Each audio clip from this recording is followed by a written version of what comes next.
pastor foi treinando ele imediatamente, botou ele com um porteiro, auxiliar de trabalho, e eu acompanhava ele, menina crescendo, andava a pé quilômetros. Ele perguntava assim, está doendo o pezinho, filhinha? Eu disse, não. Por que não está doendo? Porque meu sapato tem rodinha. Eu não sentia. Era como se eu estivesse flutuando ali. Flutuando. E eu fui criada acompanhando ele. E meu pai foi dotado por Deus com uma fé. Orava os enfermos, Jesus curava. E mesmo um vaso de Deus. E eu ali do lado dele. E ele gostava porque eu ajudava ele a orar os enfermos. Mas o que eu não esperava. Quando eu estava com 5 anos, o meu pai pegou a pneumonia dupla e ia morrer mesmo. Glória a Deus. Mas como nós frequentávamos em Madureira, porque foi o ministério de Madureira que conquistou minha família para Jesus, uma noite, lá em Madureira, não naquela igreja nova, na igreja velha, na rua João Vicente 7. Eu estava sentada na frente, ao lado da irmã Zélia Macalão, que era esposa do pastor Paulo Leivas Macalão, e do outro lado, mamãe. E nessa noite, o pastor Paulo pregou uma mensagem. Deus usa dos remidos o menor.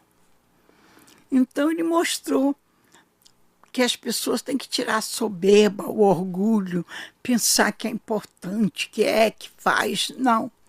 Deus vai usar o remido dos remidos o menor. Ainda disse, é mais fácil ele usar uma criança, muitas vezes, do que um adulto. Porque a criança não tem maldade. A criança não fica julgando. A criança ouve e crê. Então, se ela crê e praticar, Deus usa. E eu estava prestando atenção àquilo. E meu pai já estava doente. Na semana seguinte, meu pai piorou. Uma febre tremenda que não passava. Parou de trabalhar, teve licença. E numa dessas noites, estavam meus irmãos na sala brincando. Mamãe foi para a cozinha fazer a janta. E eu fiquei assim na porta do quarto, olhando papai na cama. Gemendo, uma febre tremenda. E já praticamente desenganado. Aí a palavra do pastor veio. Deus usa dos gemidos o menor. Ele usa até uma criança. E é mais fácil ele usar a criança do que o adulto. Porque a criança não tem maldade. Aí, olhando o papai gemendo, eu dizia assim, eu sou uma criança. Então, Deus pode me usar.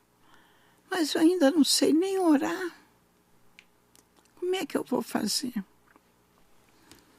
Aí uma voz disse assim para mim, se você orar, Deus vai curar. Aí eu passei a ter uma visão dentro do quarto. Olha, tinha uma semana que eu tinha sido matriculada com uma professora particular que abriu uma salinha de aula para alfabetização. Eu estava aprendendo a cobrir A, E, I, O, U. Estava aprendendo a cobrir. Eu vi uma mão escrevendo no chão do quarto. Eu corri na minha bolsinha e peguei um pedacinho de giz e vim para cobrir as letras. Mas eu queria que a mamãe visse aquilo.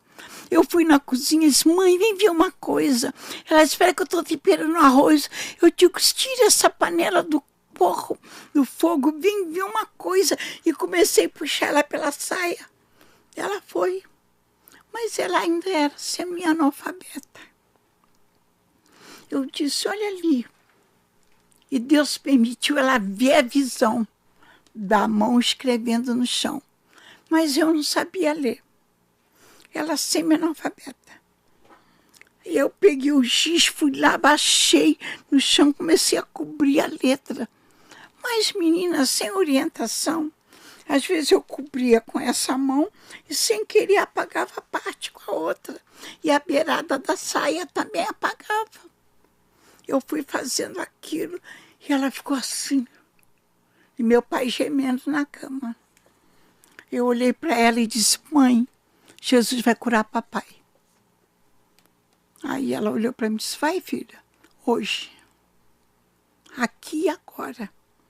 Mas eu não alcançava para orar o meu pai na cama. Aí eu pedi para ela: pega um banquinho para mim. Ela não trouxe um banquinho, trouxe um caixote.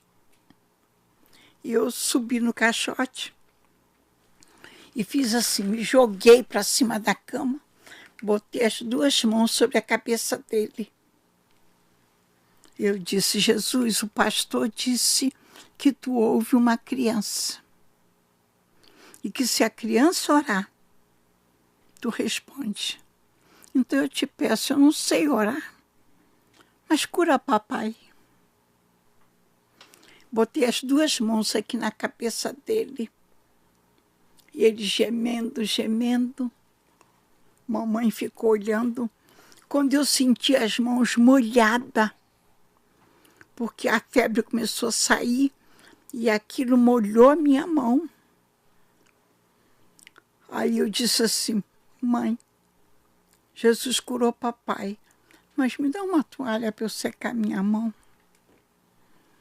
Aí o meu pai, na cama, abriu os olhos, virou assim para o lado e disse assim, o nome da minha mãe era Edith. Edith, viu um pijama para mim que eu vou para o banheiro tomar um banho, estou todo molhado. Aquilo saiu, a febre saiu toda naquele suor. Ele foi para o banheiro, tomou banho, trocou o pijama e voltou curado. Glória a Deus. Ali começou. Eu não entendia, mas eu não faltava escola dominical. Eu não faltava trabalho de criança. Eu cantava no coral de criança lá em Madureira. Meu pai foi consagrado a diácono e mamãe ajudava no círculo de oração. Então eu estava ali, era um fervor, uma igreja muito fervorosa, uma Assembleia de Deus daquela Raiz. de poder mesmo. Eu fui criada, começando a ser criada ali, vendo Deus operar. Aleluia. Então a senhora sempre teve essa paixão, esse amor por servir na igreja, né? Sim, E é uma paixão que falta um pouco nos jovens de hoje. é verdade. Mas como a gente não faltava à igreja, eu comecei a aprender tudo. E tem uma coisa, eu ficava assim em pé. Eu olhava, se eu visse uma senhora com problema, eu ia lá e ajudava. Quando chegava alguém, está procurando lugar, eu olhava e dizia: olha, tem um lugar aqui. Era como se eu fosse uma diaconisa mirim. Eu comecei ali a trabalhar. E Deus começou a me usar. E nós morávamos em Cavalcante, na Rua Primavera 94. E meu pai comprou uma casa na Vila da Penha, Rua Manuel de Oliveira, 157, onde eu fui a primeira dirigente. Vou chegar lá para vocês. Então, ali, o papai pôde montar a casa grande, boa, tudo. E a família foi crescendo. Estávamos ali. Eu, às vezes, ficava chateada, porque a gente estava brincando no quintal. Chegava crente. Aí mamãe fazia a gente parar a brincadeira, porque chegou visita. Mas não era isso. Eu não entendia. Mais tarde que eu fui saber. Vamos na casa que tem uma menina que Deus usa. Porque eu começava a conversar, como eu estou conversando aqui com vocês, de repente Deus me revelava o seu problema. E eu começava a falar para você. E como se eu estivesse profetizando, dando a solução, dizendo que Deus ia fazer tudo. Mas eu não entendia isso.